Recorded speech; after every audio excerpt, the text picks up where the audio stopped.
ये जितना भी कंसेप्ट था उसको एकदम अच्छे से पढ़े हैं, जो भी कंसेप्ट है।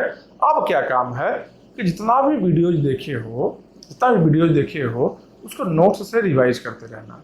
ठीक है, नोट्स कहाँ मिलेगा? नोट्स मिलेगा कुमनव गेट सीएससी चैनल जो है,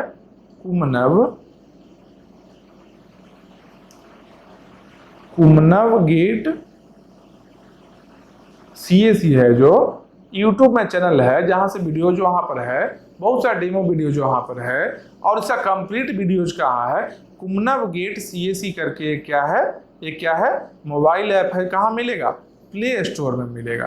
प्ले स्टोर में क्या मिलेगा? एक मोबाइल ऐप है कुमनव गेट सीएससी का। ठीक है, वहां जाओगे, वहां डाउनलोड्स में जब देखोगे, तो वहां पर क्या रहेगा? नोट्स मिलेगा।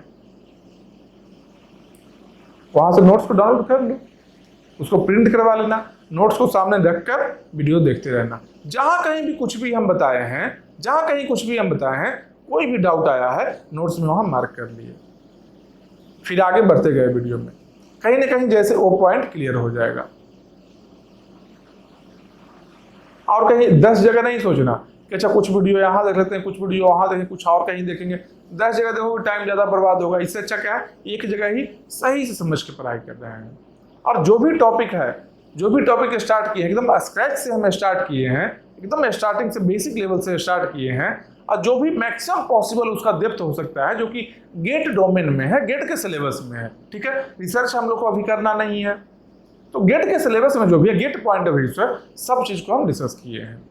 जो क्वेश्चंस हो सकता है, क्वेश्चंस भी हम बताए हैं, बीच में बहुत सारा क्वेश्चन हम बताए हैं, और जितना भी प्रीवियस ईयर क्वेश्चंस है वो सबके सब कुछ दिन में अवेलेबल हो जाएगा। जितना भी प्रीवियस ईयर क्वेश्चन है, टॉपिक वाइज सबका सॉल्यूशन अवेलेबल रहेगा, वहां से भी देख लेना, प्रीवियस ईयर को सॉल्व करना, इसका सब्जेक्ट टेस्ट कहीं से देना। बाद में कुमनव गेट सीएससी में भी ये रहेगा, टेस्ट सीरीज ऐड हो जाएगा, तो वहां से भी टेस्ट सीरीज कर सकते हो। तो टेस्ट देना भी जरूरी है, उससे क्या होगा? स्पीड और एक्यूरेसी पर कंट्रोल होगा।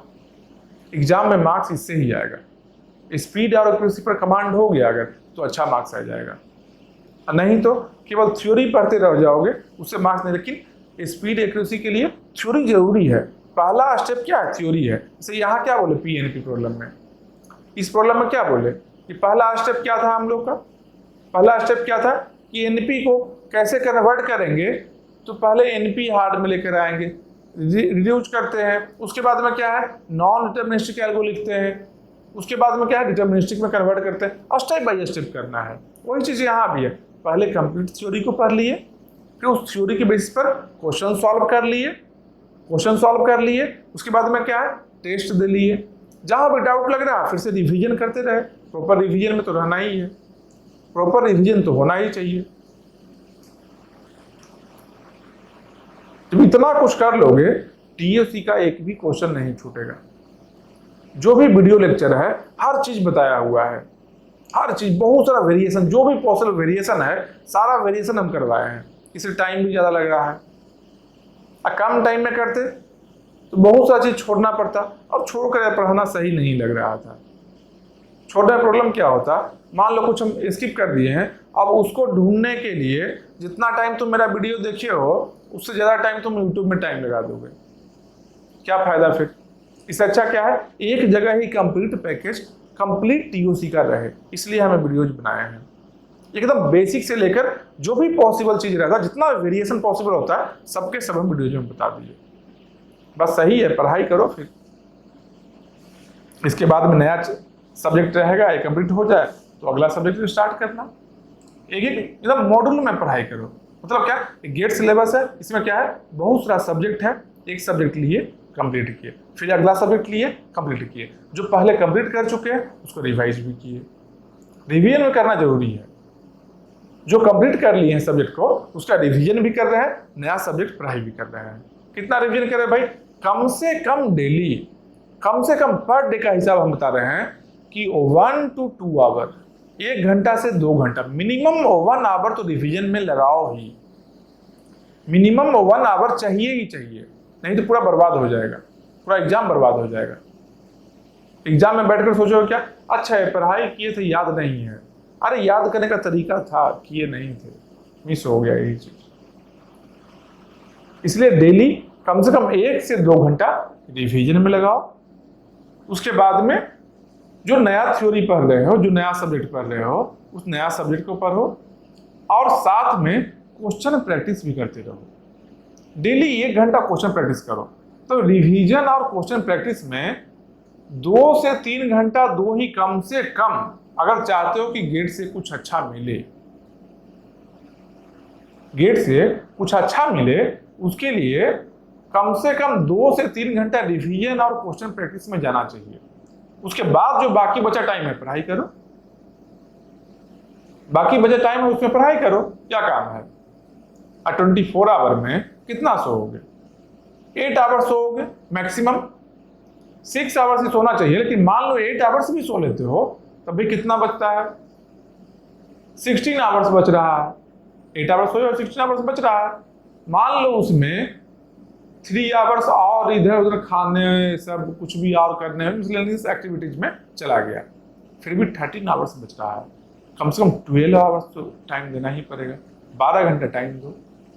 उस 12 घंटा में 3 घंटा रिवीजन और क्वेश्चन प्रैक्टिस। ज़्यादा दे सकते हो, लेकिन 3 घंटा 2 घंटा से कम नहीं देना। जो ऐसा नहीं कि अच्छा 15 minute revision, 15 minute question practice. 15 minute में क्या क्वेश्चन बनाओगे यार? 1-2 क्वेश्चन ही बनेगा, वो क्वेश्चन प्रैक्टिस होता है। आवारागर्दी थोड़ा ही गेट में करना है। अरे गेट एग्जाम है, थोड़ा एग्जाम का रेस्पेक्ट करो। गेट एग्जाम है ना, थोड़ा रेस्पेक्ट करो गेट एग्जाम का। आवारागर्दी नहीं करना है कि अच्छा किसी दिन 2 क्वेश्चन बना लिए, चलो क्वेश्चन प्रैक्टिस हो गया, थोड़ा सा नोट्स को ऐसे ऐसे एक बार धूल सब झाड़ लिए, देख लिए 10 मिनट कोई एक टॉपिक को हो गया रिवीजन, चलो अब कुछ और करते हैं, खेलते हैं, घूमते हैं, कर रहे हैं। ऐसा नहीं हो, गेट ऐसे नहीं होता है। गेट करने के लिए टाइम देना होगा, टाइम चाहिए ही चाहिए। इसलिए डेली 2 से 3 घंटा रिवीजन में जाना ही चाहिए। कोशिश ऐसा करो कि इवनिंग टाइम में रिवीजन करो। इवनिंग टू नाइट, सोने से पहले रिवीजन का टाइम रखो कि इवनिंग में भाई सोने के पहले रिवीजन किए, रिवाइज करके सो रहे हैं। मॉर्निंग टाइम में क्वेश्चन प्रैक्टिस करो, एकदम फ्रेश ब्रेन रहेगा, उस टाइम में क्वेश्चन बनाओ। क्वेश्चन प्रैक्टिस कर लिए, फिर बाकी जो बीच का टाइम बच रहा है उसमें नया सब्जेक्ट पढ़ाई कर रहे हैं, जो नया सब्जेक्ट है उसको पढ़ रहे हैं। तो टोटल जितना टाइम पढ़ाई करते हो, जान लो एक चीज, जितना टाइम टोटल पढ़ाई करते हो उसमें से, उस टोटल टाइम में से 50% जो टाइम है, 50% जो टाइम है कहाँ जाना चाहिए? 50% टाइम कहाँ जाना चाहिए? रिवीजन में जाना चाहिए और क्वेश्चन प्रैक्टिस। जितना भी तुम पढ़ाई कर रहे हो 50% में नया सब्जेक्ट को दो, 50% टाइम नया सब्जेक्ट को दो, 50% में रिवीजन और क्वेश्चन प्रैक्टिस। मतलब क्या? कोई सब्जेक्ट का रिवीजन कर रहे हैं, थोड़ा क्वेश्चन भी सॉल्व कर लिए, टेस्ट भी दे लिए, सब मिलाकर 50% रखो और 50% में नया सब्जेक्ट पढ़ो, कोई दिक्कत नहीं है। नहीं तो क्या है, नया सब्जेक्ट पढ़ते जा रहे हैं, आगे पुराना वाला भूलते जा रहे हैं। गेट एग्जाम जब आया तो अब 2 ही सब्जेक्ट याद है। क्यों? बाकी सब तो बहुत पहले पढ़े थे ना, बहुत दिन हो गया, याद ही नहीं है। गेट इससे होगा ही नहीं, या फिर क्या होगा, जस्ट क्वालिफाई कर जाओगे तो मार्क्स कोई काम का रहेगा नहीं, बस स्कोर कार्ड दिखाने के लिए रहेगा वो। समझ रहे हो बात को? इसलिए तुम कोशिश यही करो, इस स्ट्रेटेजी से पढ़ाई करो कि आप जो कुछ भी पढ़ना है वो गेट के दिन तक याद रहना चाहिए। गेट के अगला दिन भूल जाना, गेट के अगला दिन भूल जाना जाओ, लेकिन गेट के दिन तक याद रहना चाहिए जो कुछ भी पढ़ाई कर रहे हो। और याद रखने के लिए, गेट एग्जाम तक याद रखने के लिए रिवीजन और क्वेश्चन प्रैक्टिस करना ही होगा। क्वेश्चन प्रैक्टिस करोगे, इससे क्या है, स्पीड और एक्यूरेसी आएगा। साथ में क्वेश्चन प्रैक्टिस से ही रिवीजन होता है मेनली। कैसे होगा भाई? एक क्वेश्चन देखे, अब दिमाग में रिकॉल कर रहे हैं कि इसका फॉर्मूला कैसे है, कैसे बनेगा, कंसेप्ट क्या था यहाँ पर, ये क्या, यही तो रिवीजन है, यही तो बेस्ट रिवीजन है। साथ में जो टॉपिक नहीं रिकॉल कर पा रहे हैं उसके नोट्स में गए, वहां से देख लिए। वहां भी नहीं समझ आया, वीडियो लेक्चर में आ गए, यहां देख लिए। अगर नहीं समझ आया तब दोबारा वीडियो में आओ, नहीं तो वीडियो एक बार ही देखो। ऐसा नहीं कि जब भी समझ में नहीं आ रहा फिर से वीडियो देखो। फिर से देखो, अरे 10 बार देखते रहोगे क्या? एग्जाम में वीडियो लेकर बैठ जाओगे? ऐसा नहीं ना होगा। एग्जाम में तो रिकॉल ही करना है, इसलिए रिकॉल करने का प्रैक्टिस अभी से रहना चाहिए। रिकॉल करने का प्रैक्टिस अभी से बनाओ। बहुत लोग का क्या आदत रहता है कि ठीक है पढ़ाई कर लिए, अब पढ़ाई करने के बाद में क्या कर रहे हैं, जो जब भी क्वेश्चन सॉल्व करना है थ्योरी का नोट्स एक साइड में रख दिए, अब यहाँ से देख रहे हैं ऐसे क्वेश्चन बना लिए, देखिए कंसेप्ट यहाँ से फॉर्मूला देखे क्वेश्चन बनाए, फॉर्मूला देखे क्वेश्चन बनाए। वो फॉर्मूला देखते ही रह जाता है। एग्जाम के दिन भी उसको फॉर्मूला चाहिए, वहां मिलेगा नहीं, बर्बाद हो गया एग्जाम, मार्क्स नहीं आया। इसे फॉर्मूला देख कर नहीं वहां पर आना चाहिए। फॉर्मूला बाद में देखेंगे, सॉल्व करो लाइन से, नहीं सॉल्व हुआ ना सबको अटेम्प्ट कर लो, जितना क्वेश्चन सबको अटेम्प्ट कर लिए, नहीं हुआ ना अब बाद में देखो कौन कौन सा टॉपिक से क्वेश्चन था, तब जाकर उस टॉपिक को रिवाइज करो। फिर अगला बार जब सॉल्व करेंगे नोट साइड में रहेगा, नोट देखना नहीं है, क्वेश्चन को सॉल्व करेंगे, अटेम्प्ट करेंगे सही से। नहीं होगा फिर से रिवाइज करेंगे। अरे एक क्वेश्चन नहीं 10 क्वेश्चन सॉल्व करेंगे, 20 क्वेश्चन सॉल्व करेंगे, रिकॉल होना ही है। अरे जितना ज्यादा प्रैक्टिस रहेगा उसको रिकॉल करने की कोशिश करेंगे, बार बार उसको हम रिवाइज करेंगे, रिकॉल होगा ही होगा। लेकिन ऐसा हैबिट कभी नहीं बनाना है कि फॉर्मूला बगल में नोट्स रख दिए और क्वेश्चन सॉल्व कर लिए, फॉर्मूला देखे क्वेश्चन सॉल्व किए, इससे नहीं एग्जाम होगा, फिर रिकॉल नहीं कर पाओगे, आप प्रॉब्लम में फंस जाओगे। इसलिए रिवीजन का स्ट्रेटेजी सही से बनाओ कि रिवाइज करें। 50% टाइम है जो रिवीजन और क्वेश्चन प्रैक्टिस में रखो, और टेस्ट सीरीज जो भी रहता है टेस्ट भी दो साथ साथ में। और टेस्ट से क्या होगा, टाइम मैनेजमेंट सीखोगे। टेस्ट देने से क्या होगा, टाइम मैनेजमेंट सीखोगे। जैसे क्या, टाइम मैनेजमेंट बहुत जरूरी होता है एग्जाम में, कि कौन सा क्वेश्चन में कितना टाइम देना है। मान लो कोई क्वेश्चन है, देखिए हो देख कर लग रहा है कि बन जाएगा, अब उसमें तुम 2 मिनट लगा दिए हो, ठीक है, अब लग रहा है कि कैसे बनेगा, लेकिन बन जाएगा, फील आ रहा है। अब 4 मिनट हो गया, अभी भी लग रहा है फील आ रहा है, तो क्या फील करोगे 20 मिनट एक क्वेश्चन को? इतना भी फीलिंग जनरेट नहीं करना है, ये टेस्ट में ही क्रिएट होगा ये चीज।